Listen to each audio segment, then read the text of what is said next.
गोविंद राष्ट्रीय पार्क 558 वर्ग किलोमीटर क्षेत्र में फैला है और इसकी ऊंचाई समुद्र तल से 4,500 फीट से 20,700 फीट के बीच है।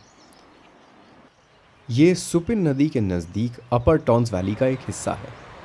4 से 5 महीने बर्फ से ढके रहने वाले इस इलाके में सर्दियों में तापमान 0 से 10 डिग्री नीचे तक चला जाता है। तालुका गांव तक मोटर मार्ग मौजूद है और जो लोग हर की दून की ट्रैकिंग के लिए यहां आना चाहते हैं वो यहां तक अपनी गाड़ियों से आ सकते हैं। तालुका से धाटमीर, गंगाड़, पवाणी और ओसला 5, 10, 13 और 14 किलोमीटर की दूरी पर है।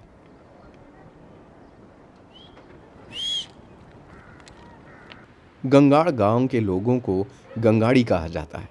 बहुत पहले ये लोग टिहरी गढ़वाल क्षेत्र में गंगा नदी के किनारे बसे हुए थे, लेकिन जब भौगोलिक और राजनीतिक स्थितियां बदली तो ये यहां आ बसे।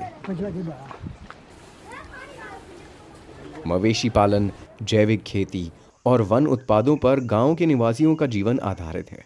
मोटर मार्ग ना होने के कारण ये अपना गुजारा मूल रूप से प्रकृति से मिलने वाली चीजों से ही करते हैं। अपनी आर्थिक स्थिति को बेहतर बनाने के लिए ट्रैकिंग गाइड, पर्वतारोहण गाइड, हस्तशिल्प और बुनाई जैसे काम भी करने लगे हैं। लेकिन खेती इनका मुख्य काम है। वन्य जीवों की ही तरह ये भी सर्दियों के आने से पहले ही उसकी तैयारी में जुट जाते हैं। जब बर्फ पिघल जाती है तो ये लोग अपने सीढ़ीनुमा खेत तैयार करने लगते हैं। इस समय खेतों में पिछली फसल के ठूंठ मौजूद होते हैं, जिन्हें इन्होंने फसल काटने के बाद जमीन में ही छोड़ दिया था ताकि मिट्टी उपजाऊ बन सके।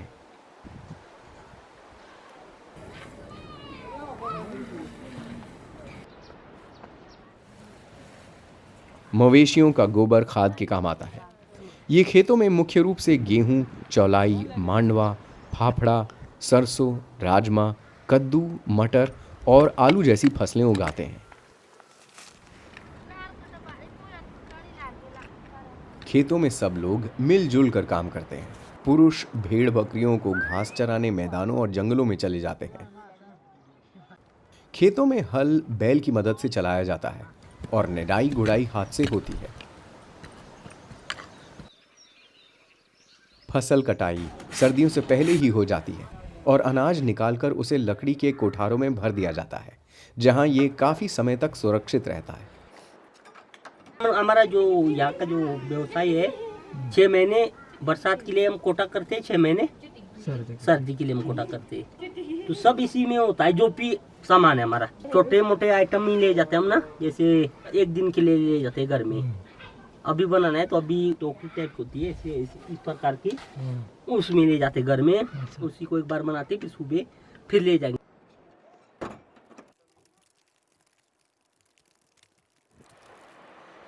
हिमपात से पहले भेड़ों का ऊन काट लिया जाता है और उससे तालुका के जरिए ऊन काता जाता है।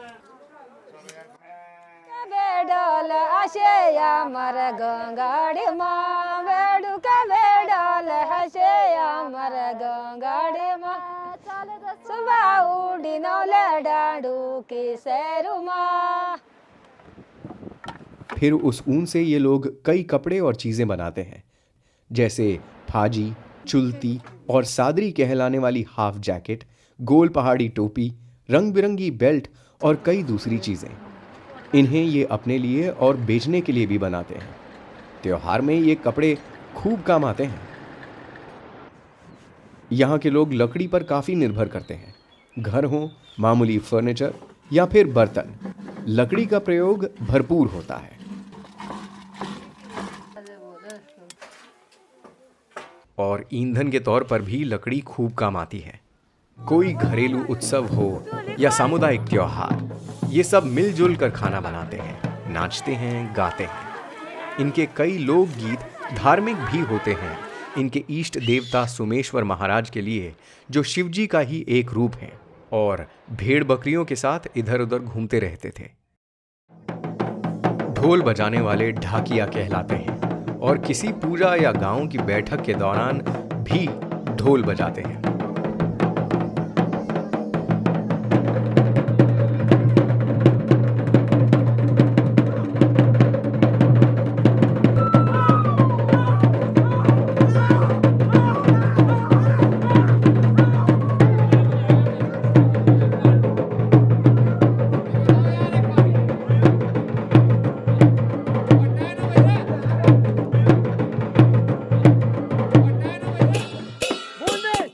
फागुन के महीने का स्वागत करने के लिए पूर्णिमा की रात एक पूजा की जाती है और अच्छी उपज के लिए प्रार्थना की जाती है।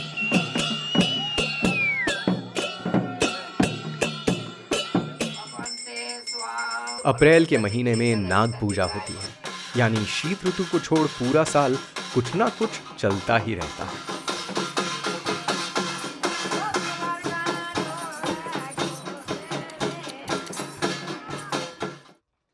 इनका आहार काफी सरल और पोषक होता है। बाड़ी एक ऐसी ही चीज है, ये आटे और मक्खन से बनती है। इसके अलावा काफुली, भांग की चटनी, चैनसू, झंगोटा की खीर वगैरह भी बहुत ही स्वादिष्ट चीजें हैं। अब गोविंद नेशनल पार्क की ओर ज्यादा सैलानियों की नजर जाने लगी है। कारण है इसकी सुंदरता, जैव विविधता, ट्रैकिंग से जुड़ी संभावनाओं में वृद्धि, बुनियादी सुविधाओं में सुधार वगैरह। लेकिन साथ ही मानव की जिम्मेदारी भी बढ़ रही है। ध्यान रखना होगा कि पर्यटन की मारामारी में कहीं ये अछूती जगह भी बर्बाद ना होने लगे।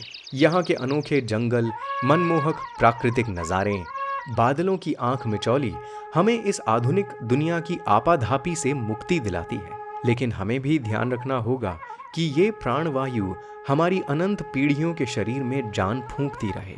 ये जन्नत यूं ही कायम रहे, सदी दर सदी।